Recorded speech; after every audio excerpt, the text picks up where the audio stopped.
Hi, this is Dwayne, and I'd like to talk just briefly about the intrinsic logic of fingering. Which finger should go where? I've subtitled this, Don't Reinvent the Wheel Whenever Possible.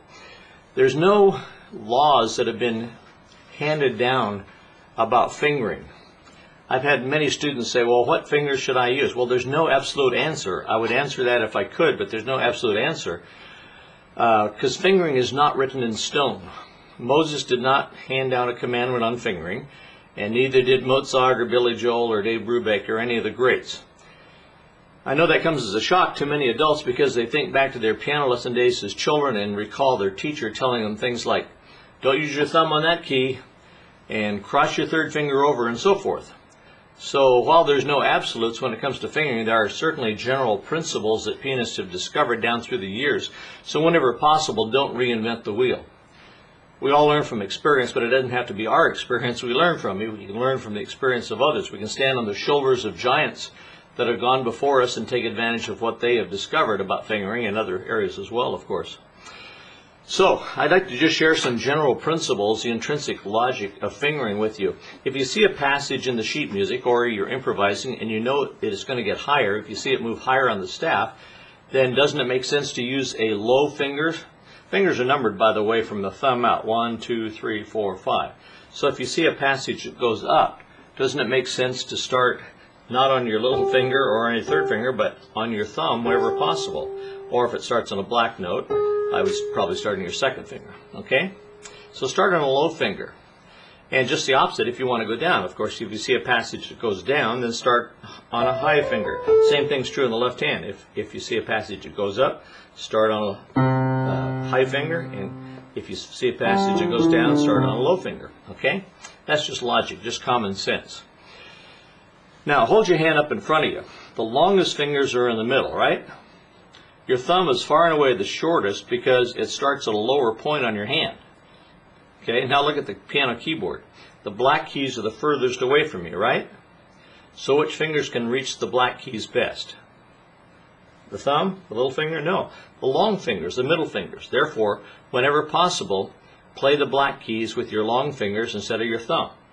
In other words, don't go or something like that, but, you know, use your... See how much easier that is to play with your long fingers because they're out there over the black keys already, right? So the corollary to that is obvious. Use your thumb and little finger on the white keys whenever possible.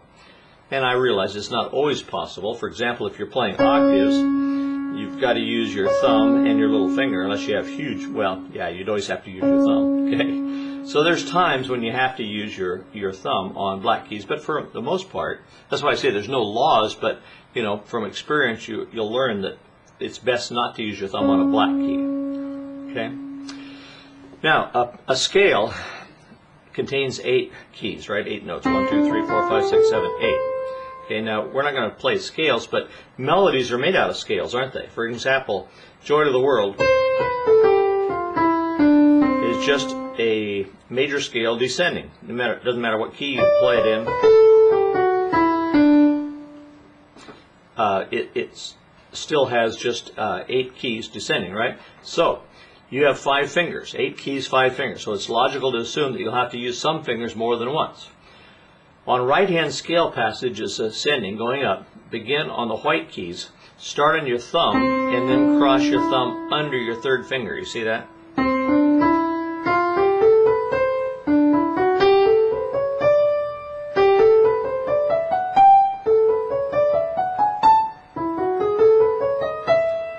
Except when the 4th degree of the scale, the 4th note, is a black key. For example, in the F scale, the 4th note is a black key, so you wouldn't put your thumb under there because you're going to trip and fall down and have an accident there. So use your 4th finger there, and then cross your thumb under. By the way, try not to jump. Try not to go, but same way coming down. It's just the opposite, okay? Just the opposite, okay? And the reverse is, the reverse is true with your left hand. You use 5 fingers, and then you cross your third finger over. Coming down, it's just the opposite. Thumb under your third finger, okay? Now, on scale passages beginning with black keys, say you're starting on D flat, don't start on your thumb, start on a long finger, because your long fingers will buy the black keys, right? Preferably your index finger. And then cross your thumb under whenever the next white key occurs. See that? Makes it nice and smooth, doesn't it?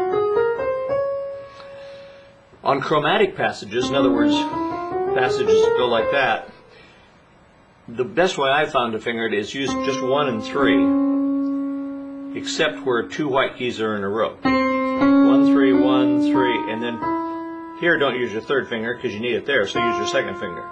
So 1, 3, 1, 3, 1, 2, 3, 1, 3, 1, 3, 1, 2, 3. Same way coming down.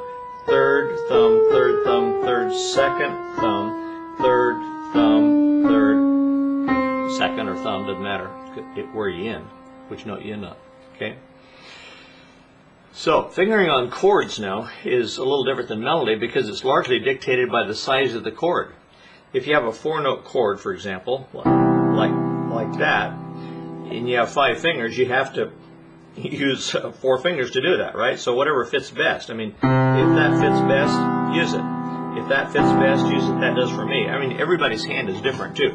That's one thing about fingering. Everybody's hand's different. So fingering that works well for one person may not work so well for another person, depending upon the length of their fingers and their dexterity and so on. Okay, I have a very small hand, so I have to make do with what I have. So if you're on a 4 or 5, there's 5-note chords such as these, and obviously you have to use all 5 notes, 5 fingers on those, don't you? Okay.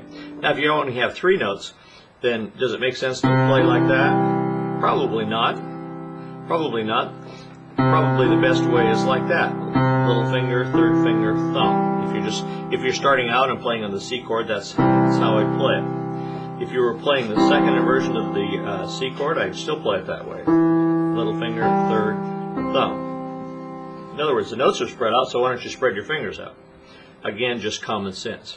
If you're playing the second inversion of the C chord, instead of using your third finger, I'd use my second finger. Why? Because this note is closer to that than it is to that, so I use the finger that's closest, right? Okay, if you still find it hard to believe that fingering is not written in stone, then watch any video, say, of Art Tatum, which you can find on YouTube just by typing in Art Tatum piano. He was one of the great jazz pianists, maybe the greatest, and he absolutely stunned classical musicians with his blazing speed while using extremely unorthodox fingering. I remember once Rubinstein went to see him, he'd heard about Tatum, and he was just blown away by the speed with which Tatum could execute his runs, and he used very unorthodox fingering. In other words, if Tatum had taken piano lessons, which he didn't, of course, the piano teacher would have slapped his fingers. Okay. Well, there's some general ideas about fingering, and I hope that helps. But the bottom line is, the take-home thing that you should remember is fingering is common sense.